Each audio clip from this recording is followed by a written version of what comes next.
त्याच्यामध्ये काय वाटतंय की मैत्रीचा धागा आणि त्याच्यातून येणारा स्वीकार हा बऱ्याच वेळेला तुम्हाला दिसताना गोष्टी जरी खूप भिन्न दिसत असल्या तरी आतमध्ये कुठेतरी त्याचं इंटिग्रेशन कुठेतरी मिळतं.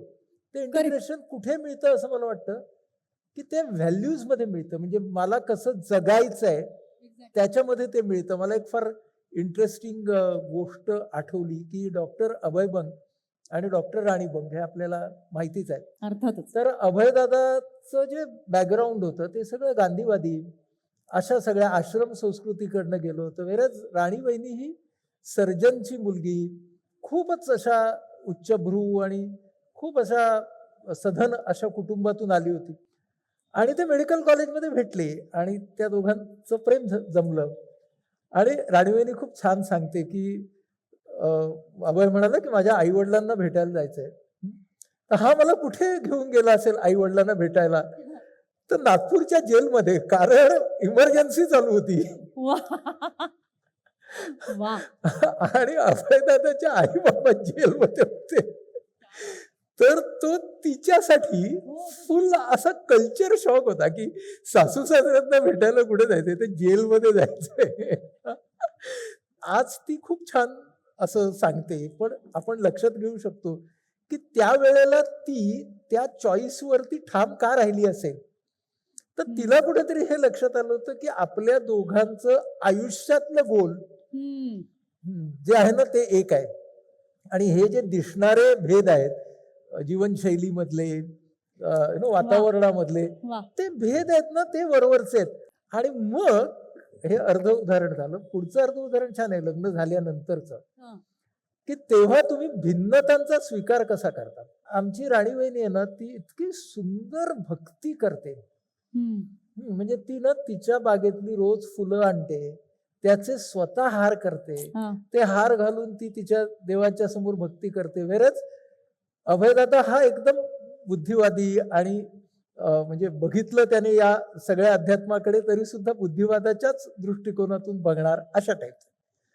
पण मी जेव्हा त्यांच्यामधलं हे वरवर दिसणारा भेद आहे, पण शेवटी त्या दोघांची त्यांच्या ध्येयाप्रती असलेली आस्तिकता ही तीच आहे.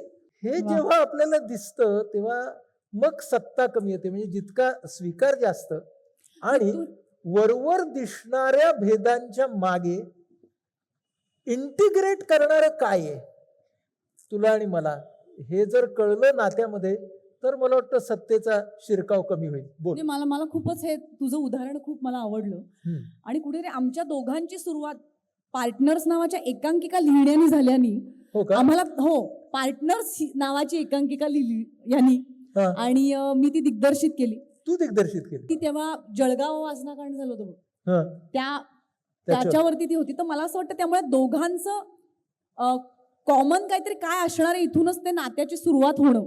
पण मला तू आत्ता एक खूप चांगला मुद्दा मांडलास की ही सत्ता जी जेव्हा लग्न होतं ना तेव्हा ही सत्ता फक्त एकमेकांवर राहते असं नाही, तर आपल्या घरचे जे असतात आपली संस्कृती आणि आपण आपल्या घरची सगळी संस्कृती ती घेऊन येतो ना. आता फॉर एक्झाम्पल आमच्या दोघांच्या बाबतीत जर सांगायचं झालं तर माझ्या घरी म्हणजे आई बाबांच्या इथे घरी देव वगैरे काही नाही, पण संदेशचे आई बाबा खूप त्यांचं म्हणजे आमच्याकडे खूप काय म्हणायचं रे सणवार साजरे केले जातात. पण त्याच्या आई बाबांनी पण मला मी जशी आहे ना तसं स्वीकारलं. मग त्यांनी ती सत्ता माझ्यावर नाही टाकली की म्हणजे कधी कधी माझ्या प्रयोगामुळे जर मी एखाद्या सणाला घरी पोचले नाही तर त्यात कुठल्या सत्तेचं राजकारण झालं नाही माझ्या घरात. आणि हे मला खूप महत्वाचं वाटतं. अगदी बरोबर. तर ते आई वडील कधी आपल्या दोघांच्या मध्ये येतील आणि त्यांची पण एक हे पण होत असतं घराघरात. मी बघते की आईने असं सांगितलं म्हणजे आमच्या नाटकात पण ते आहे की सतत मला आईचा फोन येत असतो आणि बऱ्याच पुरुषांना असं वाटत असतं की त्या बायकोला आईचा फोन आला की एक तासभर ते फोन चालू राहतात आणि मग आई काहीतरी सांगते आणि मग ते काय त्यातनं काहीतरी ती मुलगी वागत राहते. सो ते राजकारण जे व्हायला लागतं ती एक सत्ताच आहे बरं का. हो ना, आहे ना, म्हणजे नक्कीच आहे.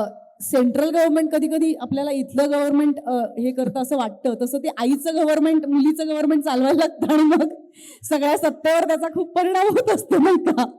सो त्याच्यामुळे ती आई जरी इथे येत नसली फिजिकली तरी सुद्धा प्रेमाच्या सत्तेमध्ये तिचा प्रेझेन्स असतो, मुलीकडनंही कधी कधी मुलाकडनंही, म्हणजे नाही का.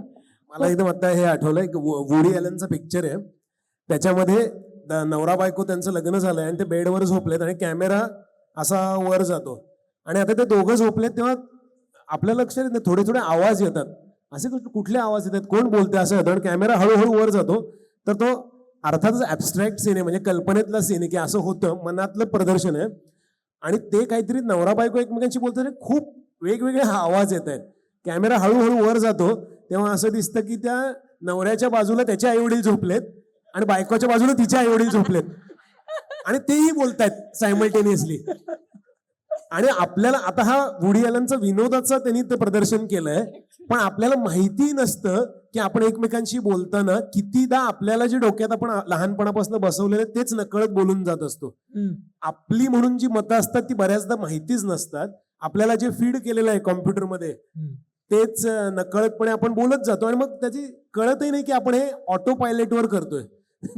किती खरोखर लिटरली आई वडील बोलत असतात आपल्यामधनं, किंवा अजून कोण कोण बोलत असतात. त्यामुळे तो सीन म्हणून खरंच किती कमाल सीन आहे, पण तो सरियली आपल्यात घडत असतो असं मला वाटतं आणि त्यातनं ती सत्ता सुरू होऊ शकते.